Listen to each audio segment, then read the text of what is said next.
हाल पर जियो न्यूज़ हर सच, हर खबर और हर रद्द-ए-अमल पर नजर रखे हुए है। इसी मकसद के लिए जियो न्यूज़ का सिचुएशन रूम दिन रात मुतहरिक है। सिचुएशन रूम का रुख करेंगे, जहां ज्वाइन करेंगे हमारे साथी एंकर रजा जैदी।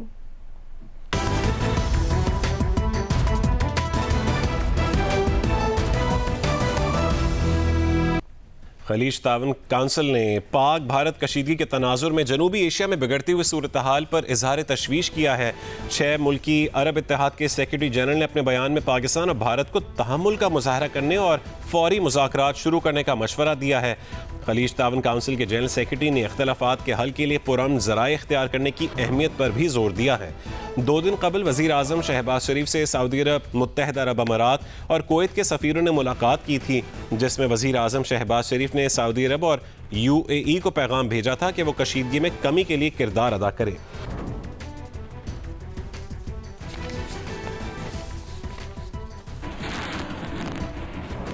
ईरान ने भी पाक भारत कशीदगी में कमी के लिए सिफारती कोशिशें तेज़ कर दी हैं। ईरानी वज़ीर ख़ारजा अब्बास इराक़ची कल इस्लामाबाद पहुँचेंगे और पाकिस्तानी क़यादत से मुलाकातें करेंगे। तर्जुमान ईरानी वज़ारत ख़ारजा इस्माइल बक़ाई के मुताबिक वज़ीर ख़ारजा अब्बास इराक़ची पाकिस्तान के दौरा मुकम्मल करने के बाद भारत के दौरे पर नई दिल्ली जाएंगे। दोनों ममालिक के दौरे का मकसद पहलगाम वाक़े के बाद होने वाली कशीदगी में कमी लाना है। ईरानी वज़ीर ख़ारजा ने पाकिस्तान और भारत के दरमियान कशीदगी में कमी के लिए सालिसी की पेशकश की थी, जबकि 26 नवंबर को ईरानी सदर मसूद पज़ेश्कियान ने वज़ीर आज़म शहबाज शरीफ और भारतीय वज़ीर आज़म नरेंद्र मोदी से भी टेलीफोन पर गुफ्तगू की थी।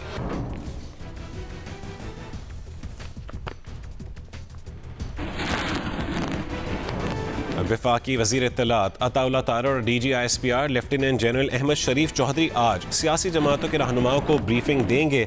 वज़ारत इत्तलात के मुताबिक तमाम सियासी जमातों के रहनुमाओं को कौमी सलामती की सूरत हाल पर ब्रीफिंग दी जाएगी। दिफाई तैयारियों, सिफारती इक़दामात और रियासती मौक़िफ़ से आगाह किया जाएगा। सदर मुमलिकत आसिफ अली ज़रदारी ने कौमी असम्बली का इजलास कल तलब कर लिया है। इजलास में पाक भारत मौजूदा सूरत हाल ज़ेर बहस आने का इम्कान है।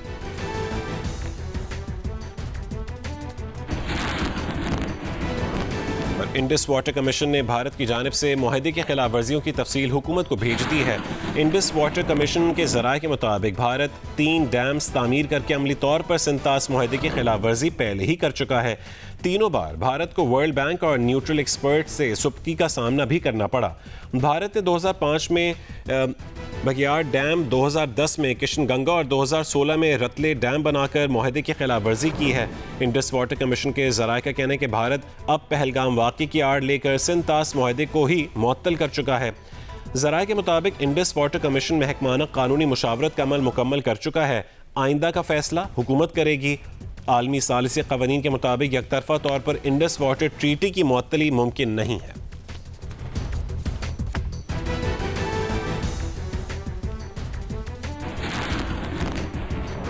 रूस में पाकिस्तान के सफ़ीर खालिद जमाली ने कहा है कि पाकिस्तान के हिस्से का पानी रोकने, कम करने या रुख मोड़ने की कोशिश का जवाब पूरी ताकत से दिया जाएगा। रूसी टीवी को इंटरव्यू देते हुए पाकिस्तानी सफ़ीर ने कहा कि भारत की लीक्ड खुफिया दस्तावेज़ात से पता चलता है कि पाकिस्तान के कुछ हिस्सों पर हमला किया जाएगा। यमनी हौसियों का मिसाइल तल अबीब के करीब इसराइल के सबसे बड़े बेन गोरियन एयरपोर्ट तक पहुंच गया। इस मिसाइल हमले में 4 इसराइली जख्मी। इसराइली अखबार के मुताबिक यमनी हौसियों के मिसाइल का बेन गोरियन एयरपोर्ट पर गिरना इसराइली मिसाइल डिफेंस सिस्टम की नाकामी है। इसराइल का जदीद मिसाइल डिफेंस सिस्टम हौसियों की जानिब से फायर किए गए मिसाइल को फ़ज़ा में निशाना बनाने में भी नाकाम रहा।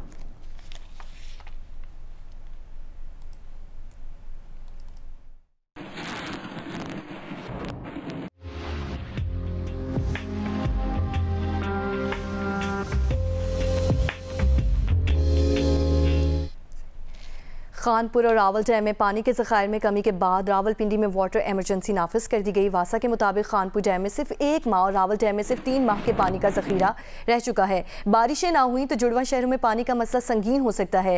पानी की यौमिया तलब 5 करोड़ गैलन और दस्तयाबी 3 करोड़ गैलन है। 2 करोड़ गैलन का गैप ट्यूबवेल्स के जरिए पूरा किया जा रहा है। कम बारिशों की वजह से ज़ेरे ज़मीन पानी की सतह 650 फुट तक चली गई है।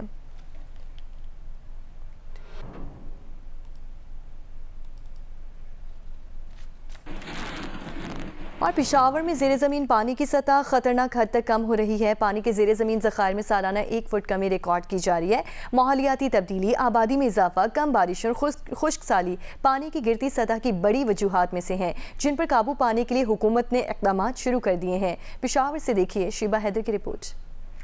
पेशावर में पीने के साफ पानी का ज्यादातर इन्हिसार ज़ेरे ज़मीन पानी पर है, जिसे ट्यूबवेल्स के जरिए सप्लाई किया जाता है। बारिशों में कमी और आबादी में बेहंगम इजाफे के बायस पेशावर में ज़ेरे ज़मीन पानी की सतह मुसलसल गिर रही है। अंदरूनी शहर याकतूत, गुवाहाटी गेट, काकशाल, कायदाबाद, आसिया और गंज गेट समेत मुख्तलिफ इलाकों में गुज़िश्ता 5 सालों के दौरान पानी की औसत सतह 25 फुट तक कम हुई है। पानी के ज़िया और ज़ेरे ज़मीन सतह में कमी पर शहरी भी परेशान है। गाड़ियाँ धोते हैं, पाइप के साथ पानी ज़ाया करते हैं। और पेशावर में यही मसला है कि ना कोई कानून है कि इसके लिए कोई इस पर कानून लागू करे। ना सर्दी में मुयस्सर होता है और ना गर्मी में इस तरह मुयस्सर होता है। अगर कोई अपनी अफरादी तौर पर यानी माली लिहाज से बेहतर हो तो वो बोर करके अपनी ज़रूरत पूरी कर लेता है। पानी का ज़िया भी मामूल बनता जा रहा है। सड़कों पर छिड़काव, गाड़ियां धोना और पौधों को सैराब करने के लिए पानी का बेदरीग इस्तेमाल जारी है। तिजारती मराकज़, घरों और दफातर में भी लोग बिला ज़रूरत पानी इस्तेमाल करते हैं, जबकि सप्लाई लाइन से पानी की लीकेज भी हो रही है। मुतल्लिका सरकारी हुकाम के मुताबिक पानी की कमी आइंदा चंद सालों के दौरान संगीन सूरत हाल इख्तियार कर सकती है। पानी के रिचार्ज को बेहतर बनाने के लिए और जो सिटी में जो सतह गिर गई है उसके लिए हम मुख्तलिफ इक़दाम कर रहे हैं। एक तो हम मुख्तलिफ डिपार्टमेंट से रिचार्ज के लिए वाटर रिचार्ज जो चेक डैम्स होते हैं, जो रिचार्ज वेल होते हैं, उसके लिए काम कर रहे हैं। Public health engineering department Khyber Pakhtunkhwa के मुताबिक पेशावर के दही इलाकों में पानी के ज़ेरे ज़मीन ज़खायर में सालाना 1 फुट कमी हो रही है और गुज़िश्ता 10 सालों के दौरान ज़ेरे ज़मीन पानी की सतह में 8 फुट कमी हुई है। खैबर पख्तूनख्वा हुकूमत ने पेशावर के शहरियों को पानी की फराहमी के लिए मंसूबा शुरू किया है। मंसूबे पर 2 खरब 7 अरब रुपए की लागत आएगी, जिसके तहत मुमन डैम से पानी की लाइन बिछाई जाएगी। मंसूबे के तहत योमिया 200 मिलियन गैलन पीने का साफ पानी फराहम किया जाएगा। कैमरामैन फजल हुसैन सैयद और तारिक अली के साथ शीबा हैदर, जियो न्यूज़, पेशावर। और पाकिस्तान इस वक्त शदीद पानी की किल्लत से दो चार है। ज़्यादातर नहरें और दरिया खुश्क हो चुके हैं, जिससे ज़राअत बुरी तरह मुतासिर हुई है। पानी की कमी को पूरा करने का जदीद तरीका आबपाशी ही वाहिद हल है, जिसको अपनाकर किसान पानी की किल्लत पर काफ़ी हद तक काबू पा सकता है। इस पर देखिए मुल्तान से इमरान चौधरी की रिपोर्ट। पौधे की जड़ों में गिरने वाला ये बूंद बूंद पानी ही वो तरीका आबपाशी है जिसको इख्तियार करके हम पानी की किल्लत पर काबू पा सकते हैं। इस सिस्टम को ड्रिप इरिगेशन कहा जाता है, जो बागात और दरख्तों के लिए कारआमद है, जबकि फसलों के लिए स्प्रिंकल और पेवट सिस्टम है, जो कम पानी से ज्यादा नहीं बल्कि बहुत ज्यादा रकबे को कम वक्त में सैराब करते हैं। इन सिस्टम्स में नोजल से निकलने वाले पानी की फवार फसलों की ज्यादा बेहतर अंदाज से नशोनुमा का बाइस बनती है। जब का ये सिस्टम लगाया है हमने, पानी का हमें बहुत फ़ायदे हैं। हमें पानी का ये पौधे से पौधा पानी पीता है, पानी की बहुत बचत है माशाल्लाह। हम जो ड्रिप सिस्टम लगवाया हमें इसके बहुत फ़ायदे हैं। महकमा ज़राअत को इस वक्त जो सबसे बड़ा चैलेंज दरपेश है वो ये है कि किस तरह से काश्तकारों को इन जदीद तरीक़े आबपाशी पर मुंतकिल किया जाए। ड्रिप लाइन इरीगेशन सिस्टम, उसकी एफिशिएंसी 90 से 95 है, और जो हम रिवायती तरीका इस्तेमाल कर रहे हैं फ्लड इरीगेशन सिस्टम, उसकी 25 to 30 है। तो उस सिस्टम को अडाप्ट करने से हम 60% से ज़्यादा पानी बचा सकते हैं।